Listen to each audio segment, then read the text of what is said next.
We're proud to support the craft of journalism.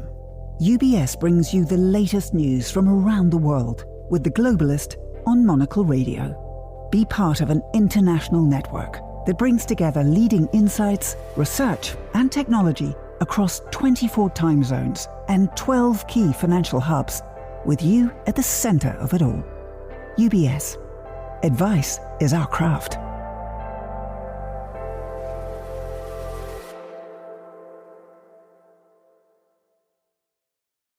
You're listening to The Globalist, first broadcast on the 21st of August 2025 on Monocle Radio.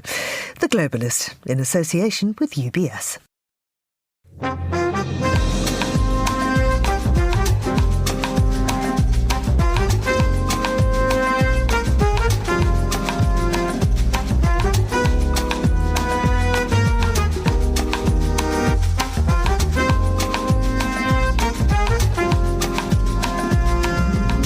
Hello, this is The Globalist, broadcasting to you live from Midori House in London. I'm Georgina Godwin.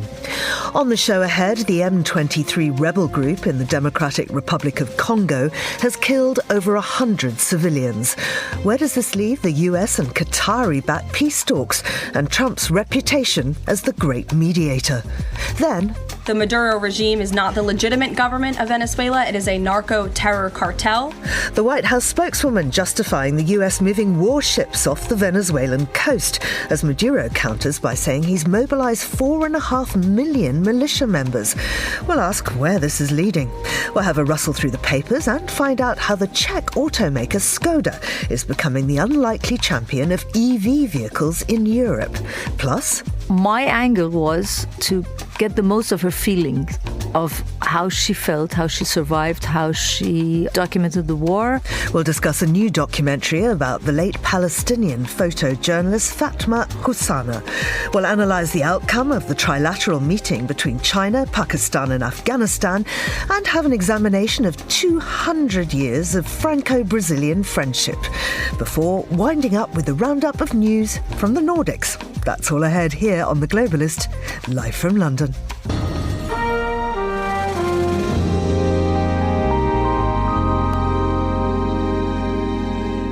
First, a look at what else is happening in the news. United Nations Secretary-General Antonio Guterres called for an immediate ceasefire in Gaza today, after Israel announced the first steps of an operation to take over Gaza City.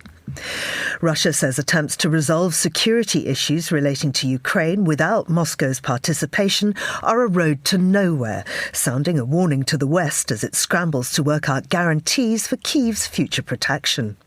And President Donald Trump's administration has imposed sanctions on 2 judges and 2 prosecutors at the International Criminal Court as Washington ramps up its pressure on the War Tribunal. Do stay tuned to Monocle Radio throughout the day for more on those stories. Now, Human Rights Watch says Rwanda-backed M23 rebels killed at least 140 civilians in eastern Congo last month, with the true toll possibly topping 300. The massacre comes only weeks after Donald Trump announced a US-brokered peace deal between Rwanda and Congo, claiming to have ended a war that was going on for 30 years. Now, there are questions about whether that agreement has already unravelled, what it means for the future of a ceasefire in the DRC, and whether it undermines Trump's image as a global peacemaker. Well, I'm joined now from Cape Town by Daniel van Dalen, who is a senior country risk analyst at Signal Risk. Daniel, many thanks for coming on the show this morning. I wonder if you could outline the main findings of the Human Rights Watch report. Yeah, so basically what the report that came out yesterday follows an existing United Nations report that came out a few weeks ago, which effectively found that M23 committed extrajudicial killings of civilians in the DRC's North Kivu province, Rutshuru territory. As you mentioned, initial findings were about 160 civilians that were killed, but the UN estimated that this could be as high as 361. There are reports that the act came during an operation while M23 was seeking to combat a nominally Hutu extremist militia group known as the FDLR. However, it was ultimately found that women and children were among those killed, not necessarily just militiamen, and they were specifically targeted for being part of the Hutu ethnic group. So obviously we've seen widespread condemnation from this. There are also reports that, perhaps Rwandan troops were part of this contingent of M23. However, that still remains unverified. But we've seen successive reports come out basically confirming this event in the Eastern DRC. So M23 wasn't actually part of Trump's accord and had already walked away from a Qatari brokered truce. I mean, does this explain the fragility of the peace effort, and can it possibly hold? I think it's an interesting one because, they've unfortunately split it into two. So you have the Rwanda deal, and then you have the M23 deal that is still trying to be brokered in Qatar. That hasn't really moved anywhere. Unfortunately, in the Rwanda deal, there is very little mention of M23. In fact, there is a single line in the entire deal that outlines M23 saying, this agreement needs to be fulfilled in the context of the M23 conflict, but at no point does it directly reference Rwanda as an entity that is backing M23. So it's very difficult now to, almost say, well, the Rwanda deal is directly tied to the Qatari deal, because if you see how these things are unfolding, they're almost being kept separate, which I think unfortunately is going to be a major headwind to the implementation of both. Even with what we've seen now with this kind of attack in Eastern Congo, the White House has immediately come out and said, well, we need to go back to the Doha talks. At no point is it referencing Rwanda or what's happening with the Rwanda deal. So Rwanda, unfortunately, is not going to be held accountable in that sense in terms of that deal. But unfortunately, as M23 continues to undertake actions in the DRC, it obviously does effectively undermine what's trying to be done between the DRC and Rwanda. So it's a bit of an awkward one about how they're trying to navigate this. And I think it's ultimately going to complicate the wider process going forward. What are the implications for US credibility and its wider investment in the region if the accord collapses? And what does it tell us about Trump's projected image as this global peacemaker? Yeah, I think, there's what we've seen now recently, this massacre is perhaps one of, a myriad actions of M23 that have basically, undermined all the deals that are being discussed at the moment. And I think there's just what this has shown is there's a wider disconnect between what's being said on the diplomatic sphere versus what's actually happening on the ground. And unfortunately, on the US's side, it does not look like it's an actor that can actually enforce the deals that it's trying to broker. So this is where, we kind of come back to the Rwanda deal of there's no additional pressure on Rwanda now to hold M23 accountable to what's happening. So unfortunately, it ultimately erodes the confidence of the Trump administration to actually push these deals forward if you're not going to hold certain actors accountable when things like this do happen. In this case, Rwanda still hasn't withdrawn its troops. It's still supporting M23. M23 continues to consolidate territory in the DRC despite all of these deals happening. But at no point is the US coming in and saying, well, we're going to sanction more, we're going to do more. We know that there was an emergency meeting called for now recently at the United Nations Security Council by the US in response to M23's actions. However, again, Rwanda is completely disconnected from those talks. And unfortunately, if the US is not holding,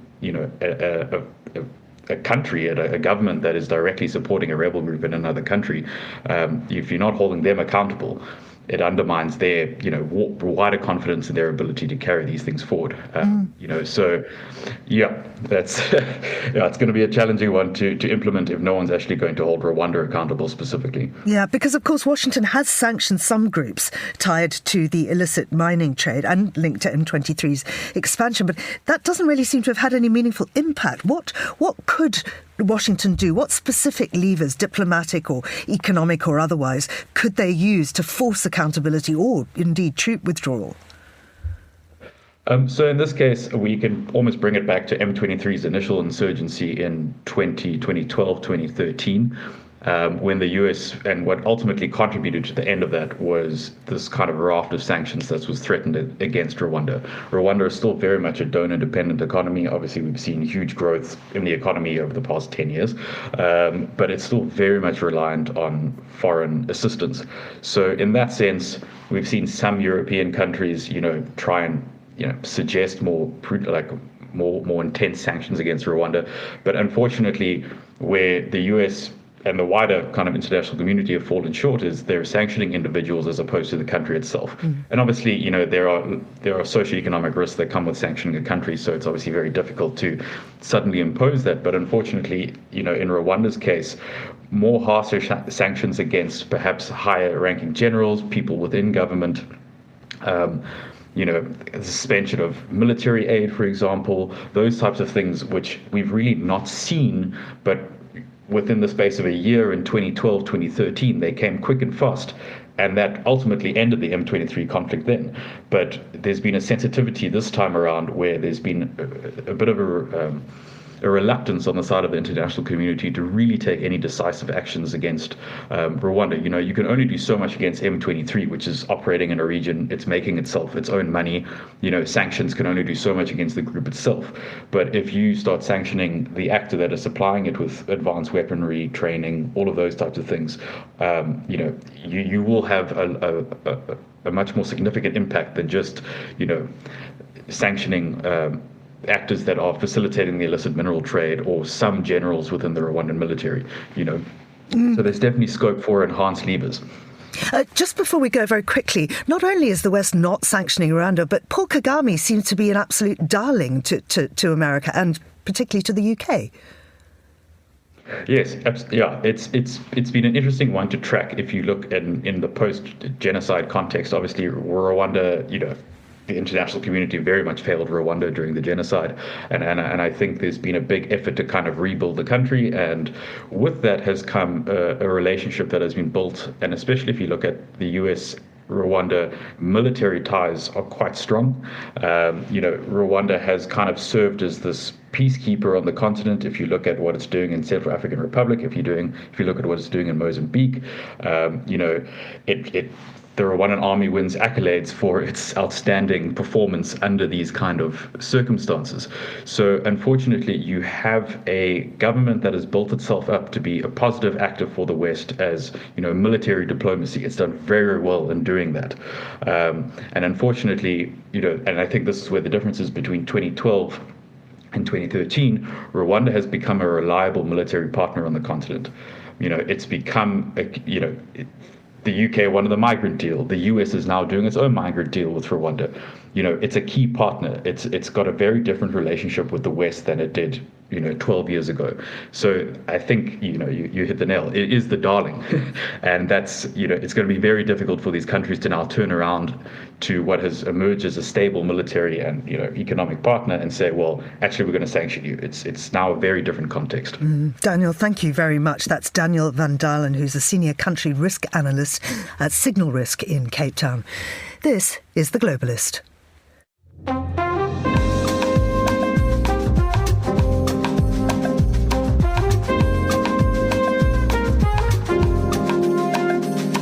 It's 7:12 here in London, that's 2:12 in Caracas.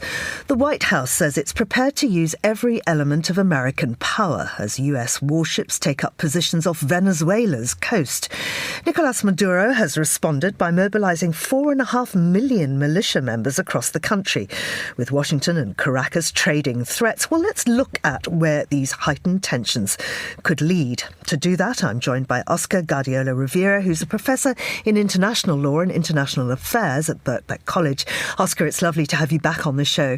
Is this more posturing than planning, or are we now closer to US boots on the ground in Venezuela?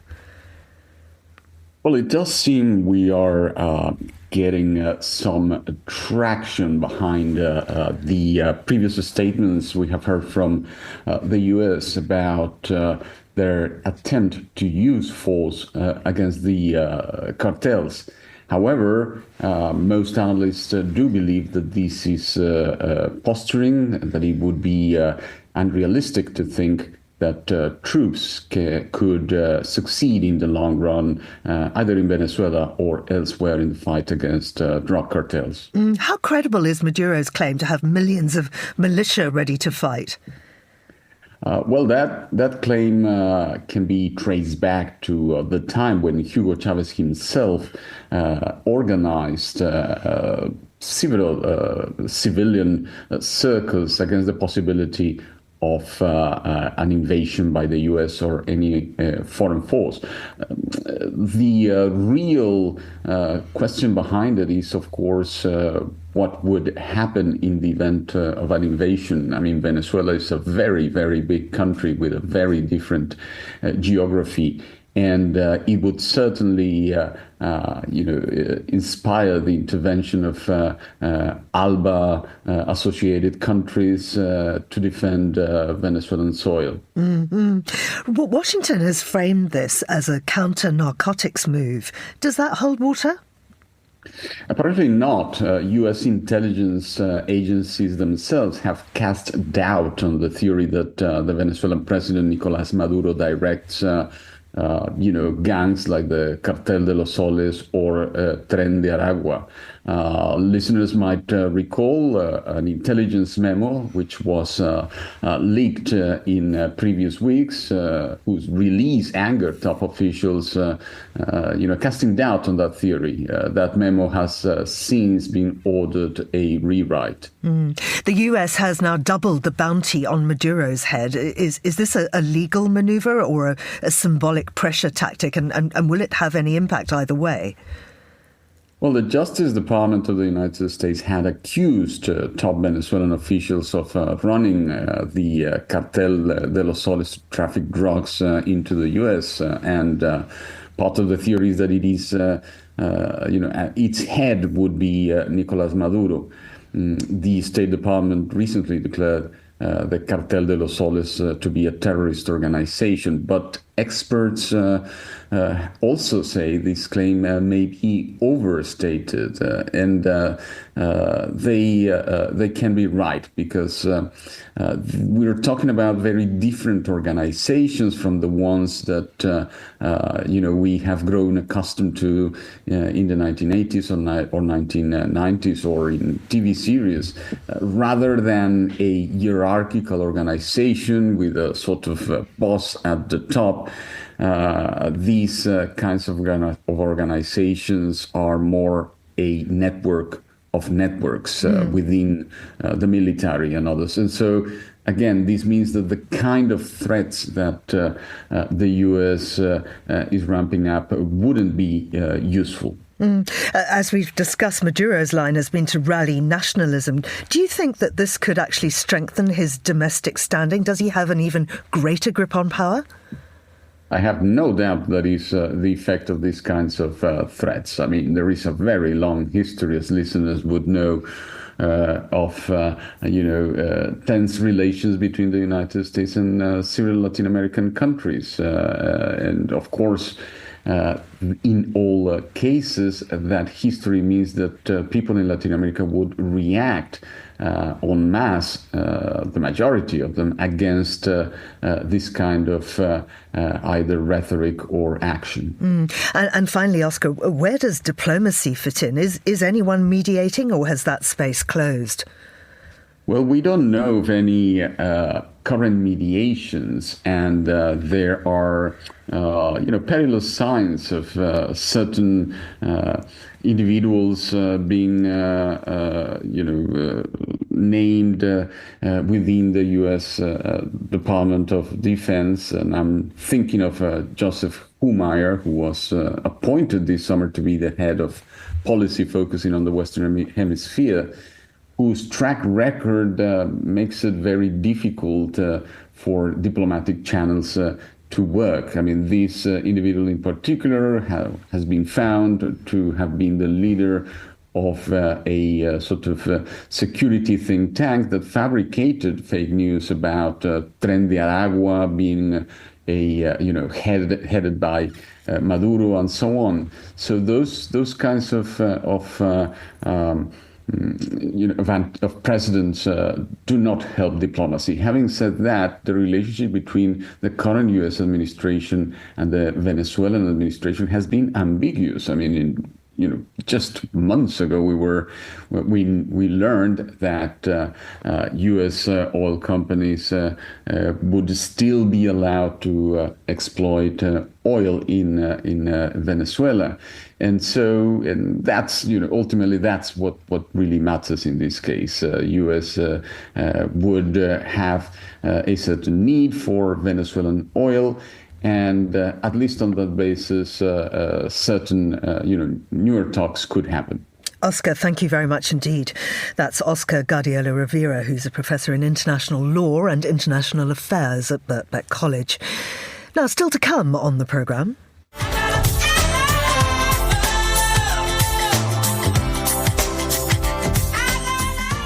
Celebrations for the 200th anniversary of the partnership between Brazil and France kick off today with a concert in Brasilia from Benin-born Angelique Kidjo. Fernando Augusto Pacheco will tell us more. This is The Globalist. Craft is a matter of perspective, a unique outlook, an obsessive attention to detail. With UBS House View, you get the big picture in bite-sized articles, delivered daily and curated by over 200 globally connected, locally active analysts, all focused on identifying the latest investment opportunities and market risks to help you achieve your financial goals. UBS, banking is our craft.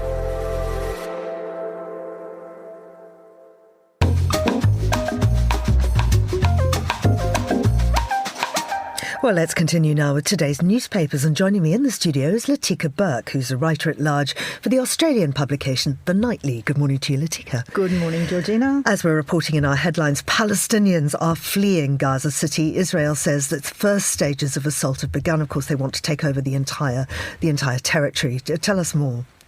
Yes, that's right. So the Israeli military have reached the outskirts of Gaza City. The IDF has confirmed this overnight.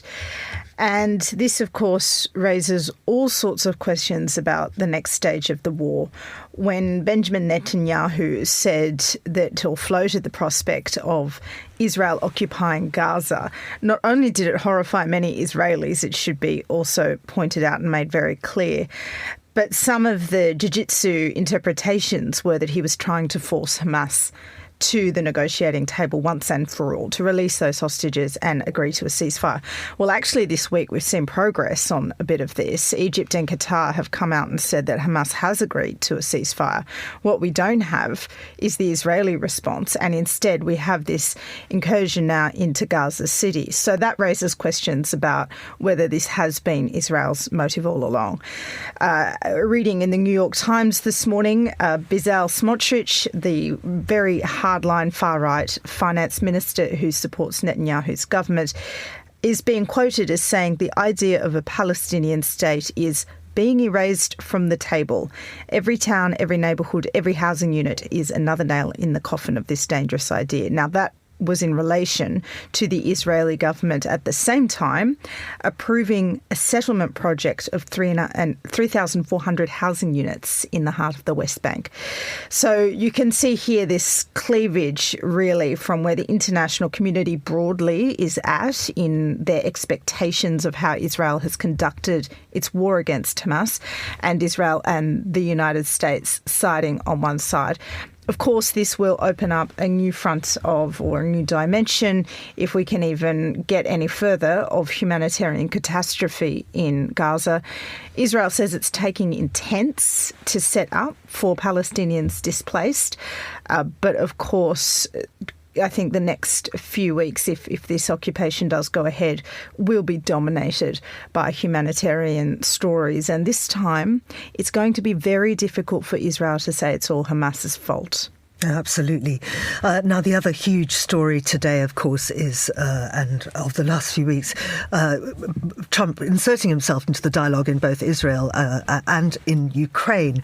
Now, Trump has claimed peace is closer than ever between Russia and Ukraine. But now Sergei Lavrov is upending all of this. Yes, a very, very good piece in the UK Telegraph, drawing to your attention this morning, Georgina, by Joe Barnes, who writes very neatly about this whole question of what's a security guarantee.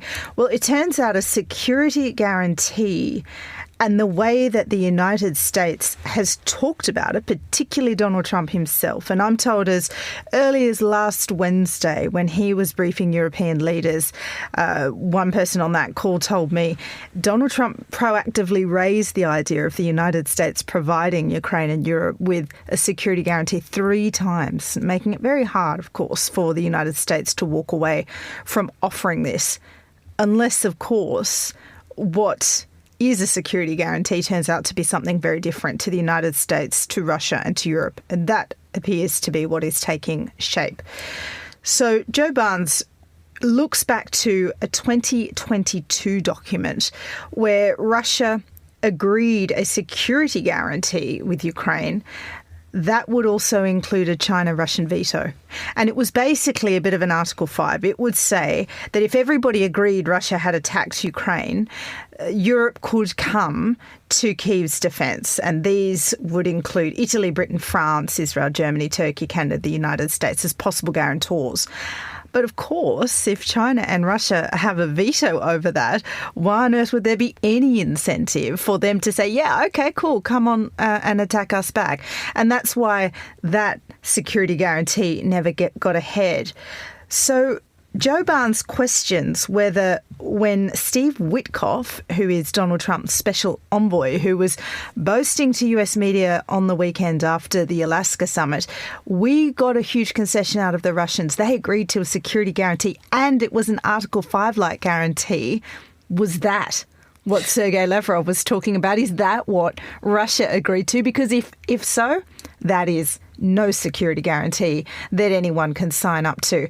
So I think from here we have a situation where Russia can do a classic Russia, which is stall, it will procrastinate, try and run the clock down while it continues to have the upper hand on the field, and test Donald Trump's patience and, of course, allow the competing camps within the United States to tussle with each other about how much support they give to Europe, because we know that at the heart of the MAGA movement, deep scepticism about supporting Europe, deep scepticism even about Ukraine, and some pro-Russia sympathies. So Russia, I think, is playing, still the upper hand in this contest so far. And Lavrov, of course, is the one saying that Europe is to blame. It's all the European allies' fault. Let's move on to pizza boxes. I love this story. As soon as I thought I thought I must share it with the Monocle audience. So a wonderful story in the Times of London written by Oliver Moody, the Berlin correspondents. Now, apparently Germans are slobs when it comes to disposing of their pizza boxes. And they like pizza. They eat an absolute ton of it every year, but don't know what to do with the boxes. And I was thinking about this. It is actually, if you thought about London, how you dispose of a pizza box, well, actually all the bin lids are a bit small, aren't they? They're a bit narrow, quite deliberately, so they don't get too dirty. Well, it's very tricky to put pizza boxes in. So the Germans have opened a competition for design students about how to dispose these in public. And some of the designs have come in and they're being trialled on German streets in Cologne.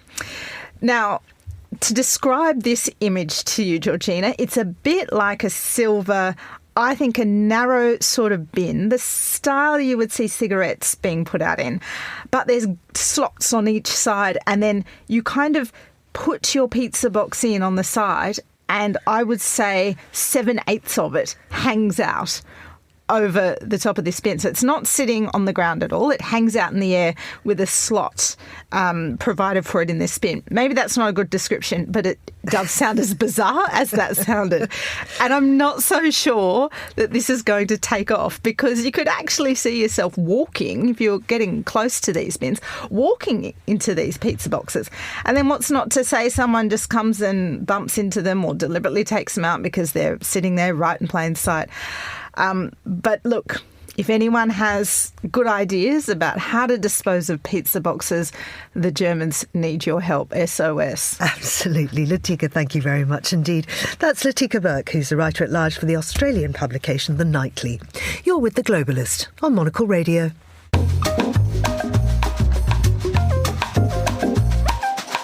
Now, here's what else we're keeping an eye on today. United Nations Secretary-General Antonio Guterres today called for an immediate ceasefire in Gaza after Israel announced the first steps of an operation to take over Gaza City. Israel, which currently holds about 75% of the Gaza Strip, has called up tens of thousands of army reservists and is pressing ahead with its plan to seize Gaza's biggest urban centre, despite international criticism of an operation likely to force the displacement of many more Palestinians. Russia says attempts to resolve security issues relating to Ukraine without Moscow's participation are a road to nowhere, sounding a warning to the West as it scrambles to work out guarantees for Kyiv's future protection. Foreign Minister Sergei Lavrov particularly criticised the role of European leaders, saying that discussing security issues without the Russian Federation is a utopia and pointless. And President Donald Trump's administration has imposed sanctions on 2 judges and 2 prosecutors at the International Criminal Court, as Washington ramps up its pressure on the War Tribunal over its targeting of Israeli leaders and a past decision to investigate US officials. In a statement, US Secretary of State Marco Rubio called the court a national security threat that has been an instrument for lawfare against the United States and Israel. This is The Globalist. Stay tuned.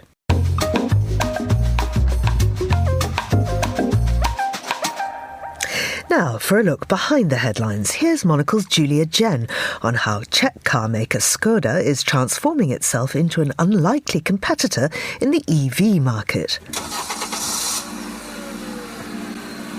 Chinese car brand BYD's move into Hungary has caused concerns for Europe's electric vehicle manufacturers. But an unlikely car maker is charging ahead with a competitive product. Yes, BYD's wily Made in Europe for Europe slogan has legs. The plant in the southern city of Szeged is set to open in October, enabling BYD to bypass tariffs and channel tens of thousands of cars directly to European consumers. At the same time, many countries and makers on the continent are stalling.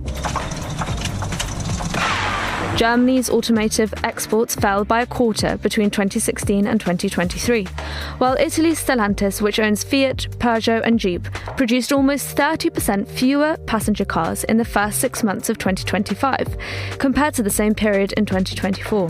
But for all the gloom, there is a route to redemption, lit by the headlights of Skoda. Once the butt of jokes about its car's perceived unreliability, this Czech manufacturer's European sales outpaced Tesla's in May of this year.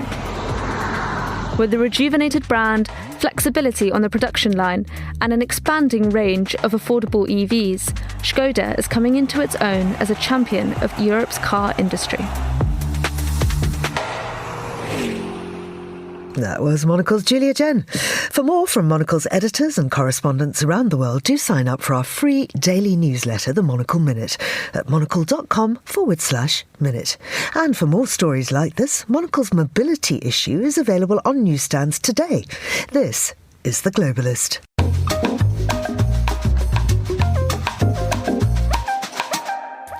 Palestinian photojournalist Fatma Hassouna was 25 when she was killed by Israel, along with 6 members of her family, just days after a documentary about her life entitled Put Your Hand on Your Soul and Walk was announced at this year's Cannes Film Festival.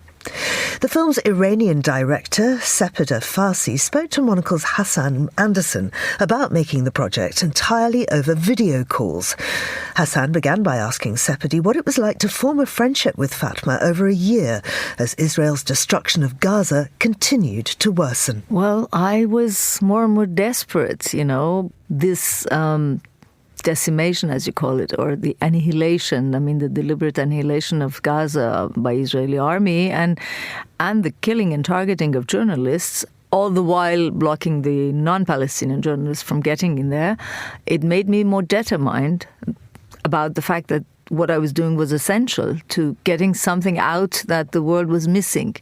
Of course, it's very presumptuous, perhaps, but I knew that Fatima was a very ordinary girl, but also a very special person, very talented, very adamant about documenting the genocide.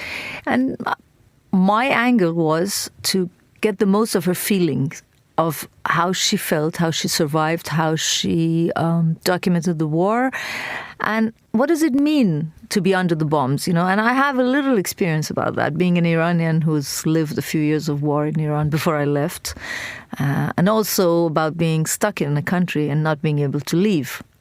Also that, I know, and being, also in jail, so being stuck, basically, I know all of that a bit. So even if it's not comparable to what she was living, my experience was a little bit closer to hers than a European person's would have been, I'd like to talk about Fatma's work as well. You show many of her photos in the film. They seem to embody that warmth and optimism despite the horrendous conditions that she finds herself in. And how would you describe her approach to photojournalism and beyond that, her life too? I think she was transformed, I would say, by the war, by this war, because she had known other wars as a younger person and a child even, but this one was, I think, something particular. So her gaze was transformed from a photographer who would go for picturesque things, showing life and, the beauty of it in Gaza, which you can follow actually the change and the transformation on her Insta page, to someone who ended up, as she says it in the film, only documenting destruction and war, even though not in a very voyeuristic way, because she was very pudic in her approach. But still, there was only black, destruction, grey, no colour. Yet she would go for life. She would pick things. She had this tenderness in her, alongside a very rigorous way of and systematic gaze, which I think was getting very acute as months were passing by. During that year, I have photographs done by her from December 2023 till December 24, and you see the development, the changing of her gaze and her method. And she would have been a great photographer had she continued. Fatma was killed by an Israeli airstrike alongside 6 members of her family in April of this year, shortly after your documentary was announced as part of the independent film programme shown during the official Cannes Film Festival. You include a phone call with Fatma telling her of the news of Cannes in the film. How has the meaning of the film changed for you in the wake of her killing, and what do you hope people take from the film? When she was targeted, a day after the announcement, a day after our last call, I first thought I would not change the film. I would not change at all. It took me a few weeks, and in the week that was preceding the premiere of the film, I decided to include that bit of our conversation, which is a very long conversation. I just put a few minutes of it for people to see her joy, her the hope. These, eyes getting bigger, like, oh, it's incredible, amazing. It's, every time I see that, there is the backlash, of course, but there is a moment when I even feel happy, even now, that she left with that joy, that she knew that the film was finished, that people were going to see it, that the world was going to see her and discover her work. And this is a little relief for me there. And then, of course, I get hit by the wave. But the film is the same, and yet every bit of it has changed. Because when I watch it, and I think everybody now, when we're watching the film, we have this knowledge inside our heads that she was killed by the Israeli army alongside her family. We know that. And yet she carries us away. It's very strange because it's dichotomic. So I have joy when I watch the film now, and I get that blow as well. But what I would like people to get away from it is her smile, her energy, her resilience, really. That was Iranian director Sepida Farsi in conversation with Monocle's Hassan Anderson. The film, Put Your Hand on Your Soul and Walk, is out in cinemas in the UK tomorrow. You're with Monocle Radio.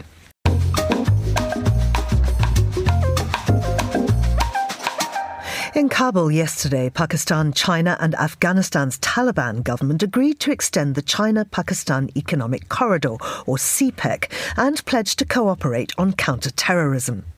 Lynn O'Donnell, a columnist for Foreign Policy magazine and former Kabul bureau chief for AFP, joins me down the line from Paris to discuss this. Lynn, many thanks for coming on the show. What's behind this deal beyond the official talk of trade and security? Hi, good morning, Georgina. The thing that China and Pakistan are most assiduously interested in is making sure that the Taliban rein in the terrorist groups that they are giving safe haven to under an umbrella that they have created in the 4 years since they retook power.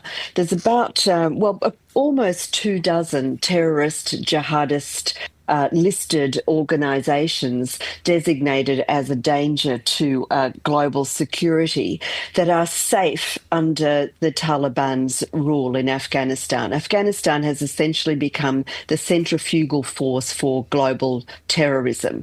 And what Pakistan and China are wanting to do is ensure that the Taliban keeps them under control.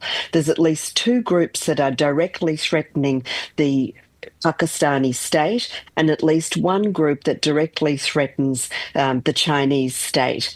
And Pakistan is now at war on two fronts with groups that are supported by the Taliban. And the Taliban also is very close and gives a safe haven to a Uyghur anti-Beijing group called the East Turkestan Islamic Movement.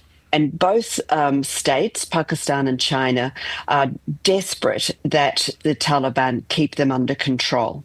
And now what they're trying to do is bribe the Taliban and say, we will invest in infrastructure in the mining sector, we'll build roads, we'll take your export products. But what we really need to know is that you will keep under control these groups that are directly threatening our security. And how much of a difference could Afghan participation in CPEC make for people in the country? Well, both CPEC and the BRI. The BRI is China's $1 trillion Belt and Road Initiative. Essentially, it's foreign policy outreach via infrastructure programs. And CPEC is the China-Pakistan Economic Corridor. So far, China has poured $60 billion worth of investment into infrastructure projects in Pakistan. If both countries are able to extend those programs through Afghanistan, Afghanistan will benefit from infrastructure, roads, rail, development of the minerals and mining sector, as I said, but also China will be able to extend transit points through Central Asia, through Afghanistan, into Central Asia, through Central Asia, into Europe. And as we know, Made in China is everywhere now, dominating consumer products across the world. And this would mean that China was able to get the products that it produces in the factory belts on the east and south coasts of the country through to its European markets much faster. Thank you very much indeed. That was Lynn O'Donnell, columnist for Foreign Policy magazine and former Kabul bureau chief for AFP. This is The Globalist on Monocle Radio. There's a craft to every question, which is why at UBS, we query every aspect of the market, working with specialized experts and award-winning research teams, covering over 3,500 stocks in 50 countries, all delivered in a comprehensive library, answering what you want with what you need. UBS, banking is our craft.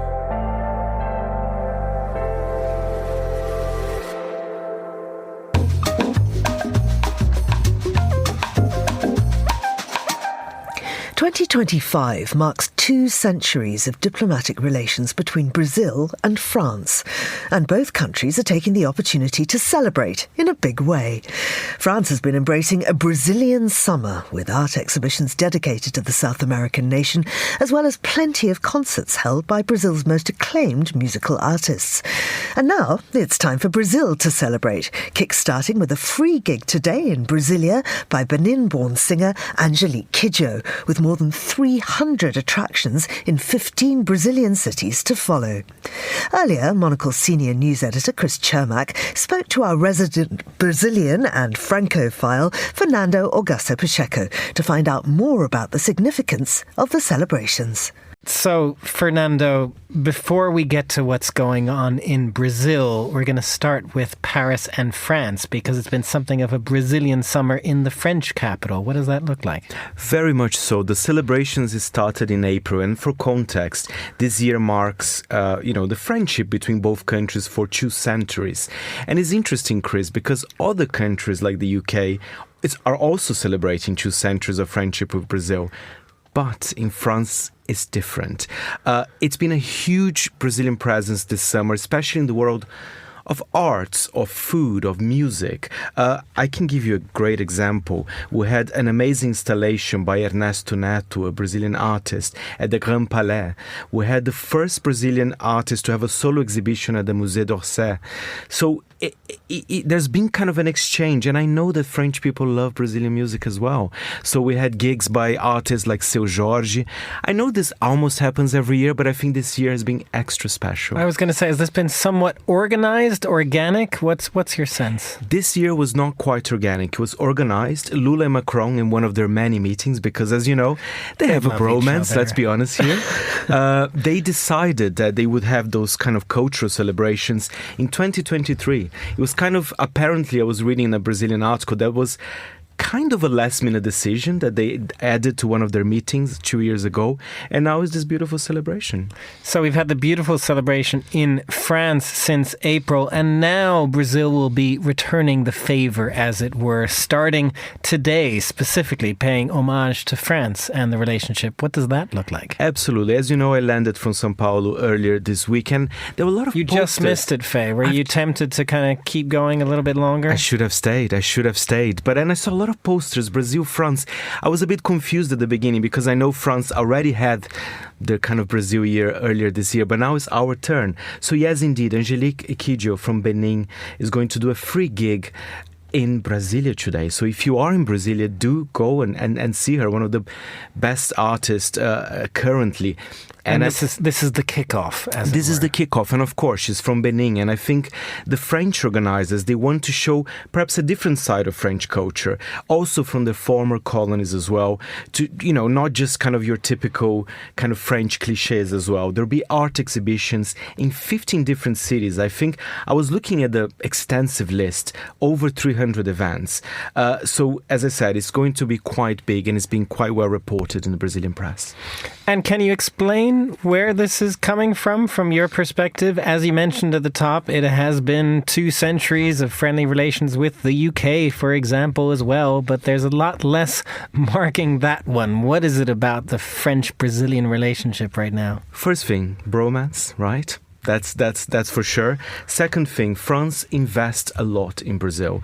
We have a lot of French companies. I think they are, in terms of foreign countries, they have a lot of kind of employees from the companies there. So there's also that business connection, and there is an organic side to it. When I go to France, when I go to FNAC, they have always a Brazilian section. Unlike here in the UK as well, or in Germany or in other countries, but in France it's a bit more. You go to a French radio station, they will be playing some bossa nova or Seu Jorge indeed. So there is a lot of links there, which sounds like it's quite organic. And one other one that we wanted to talk about that also sounds more organic, your favorites, your Brazilian telenovelas, they've also gone a bit French. I always find a connection here, Chris. So I'm watching Vale Tudo, the current soap opera. Not soap opera, telenovela. Let me correct myself here. Let's absolutely get this right. There's a difference between a soap opera and a telenovela. Oh yes, that deserves a show in particular. So Vale Tudo, in the soundtrack, we have 4 songs in French. That's remarkable. And I picked one that I think we should play a clip, and that's the main theme of our villain, Odette Reutemann, and her young lover, César. It's quite sexy. Let's have a listen to the French producers, Dopamine.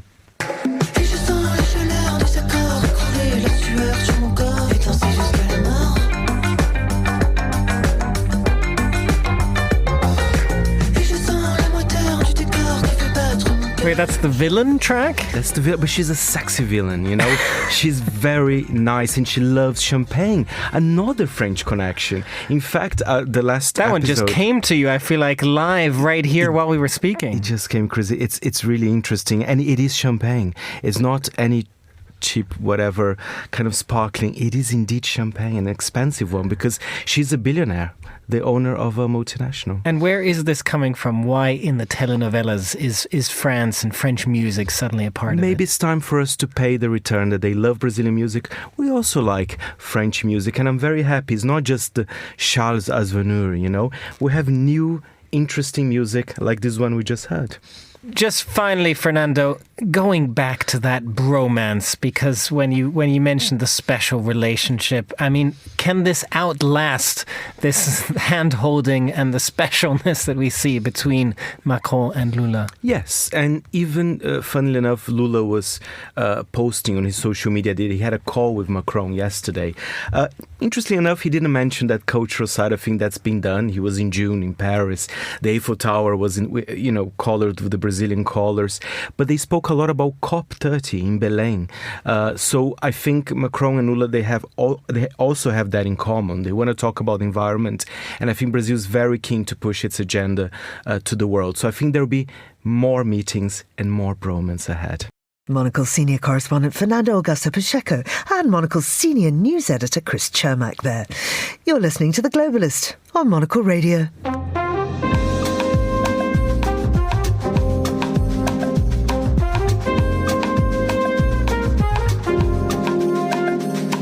And now it's time for a roundup of news from the Nordic region. And to do that, I'm joined by Monocle's Helsinki correspondent, Petri Blatsov. Good morning to you, Petri. Good morning, Georgina. Are Finns too fat to fight? Yes, it turns out they are. But, the government is doing something about it. So basically, this is a trend that has been going on for I guess decades now, and not only in Finland, but Finland notices it quite easily since we have a mandatory military service. So basically, the youth entering this national service every year, they're just year after year they're less fit, and now finally the government is doing something about it. So they've launched this new fitness initiative sort of at these conscription events. So this is actually before the conscription starts. It's just at the call-up events. So they have this fitness app and these fitness programs, and Finland's president, our army's commander-in-chief, Alexander Stubb, who's actually quite an athlete himself. I think he's a former triathlon champion in his age group and a golfer and all sorts of things. So he's actually he's endorsing this program, and he's recorded this these training videos for Finnish soldiers so that they can finally get fit. That's fantastic. So you can work out with the leader of the country. I suppose you can't work out with him because he's busy. But I mean, if he's on the app, it's he's on the app. So you feel like, and in these videos, the select lucky conscripts are actually working out with him. Let's check in on this Swedish church, because we were reporting yesterday that this 113-year-old church was moved across the town. It's happened. It's done it. It's happened, and the church is now in its new place. Let's see how long it can stay there. It was in the old place for 113 years, and just remarkable scenes. This huge sort of red wooden church being moved on wheels across town in the town of Kiruna in Sweden, and it was one of the most watched events in Sweden yesterday. Actually, I just checked out the most read news articles on the Finnish Broadcasting Corporation Yle's website, and it was the most read article as well. So there's a lot of interest in this, but just remarkable scenes. Let's go to Norway now, and this concept of coolcations. What is a coolcation? So coolcation is something that I, as a Finn, I've actually noticed here in Finland as well. This article is about Norway in the New York Times, but it's all over the Nordic countries. So essentially, it's a vacation that instead of going to the south, where it's increasingly just too hot for many people when temperatures are above 40 degrees Celsius, so people decide to go to the north instead, where it's Finnish, Norwegian, Swedish summers. They're pleasant, 25 degrees, less tourists. So coolcation is basically having a vacation somewhere cool, and this is a trend that is especially popular in Norway, and now it's got the authorities worried. But Norway is worrying then because of over-tourism. Yes, exactly. I would say they still have ways to go, but they're kind of preempting here. So they've decided to introduce a new tourist tax, and they're also requiring zero-emission vessels in some of the fjords. But yeah, they have ways to go before they reach sort of the Mallorca levels of tourism. And is that the case in Helsinki too? In Finland, are you seeing a big rise in tourism because of changing climate? Yes and no. I mean, the tourism is on the rise, but we have to remember that we don't have any Russian tourists come to Helsinki, and a lot of the Chinese tourists, they haven't returned since COVID either. So I mean, the numbers are still not where they were pre-COVID. But for other nationalities, I've seen a lot of Americans, I've seen a lot of Germans, French in Helsinki. But in Finland, a lot of them also tend to go to the Lake District in the summer, and then in the winter, of course, to Lapland, where every new season breaks the previous season's record in tourism numbers, and hotels are fully booked every winter. So mostly we've seen this in Lapland. Finally, let's go to Denmark, and some excellent news here. They are going to end, or they're thinking of ending, book tax. Why is this, though? Yes, I thought you might like this, Georgina. So they have a staggering 25% sales tax on books. It's the highest rate in Europe. In contrast, sort of Finland has 10%, and this is having an effect. Danish people, 20%. It says here, 24% of Danish 15-year-olds struggle to understand simple text, and people just sort of read less and less. So now they've, I don't know why it took them so long, but now they realize maybe if books cost less, maybe people would read more. So yeah, basically they are planning to eliminate the book sales tax completely. And this actually comes, I read yesterday in the New York Times that in the US, also the number of Americans who read for pleasure has fallen by 40% in 2 decades, according to a new study. So worrying numbers indeed. It's extraordinary, but it is also because the way we entertain ourselves, the whole landscape is changing, isn't it? People are often more likely to be found on TikTok than reading a book. That's absolutely true. Of course, we have to remember that. Also, maybe 50 years ago, your alternatives were a book and a radio, and a few households with a TV. So there's a lot more competition these days. But I mean, such a basic skill of sort of reading and understanding text. This is extremely worrying. I mean, I fully support no tax on books, but I would also say, what about libraries? You don't need to buy a book in order to read it.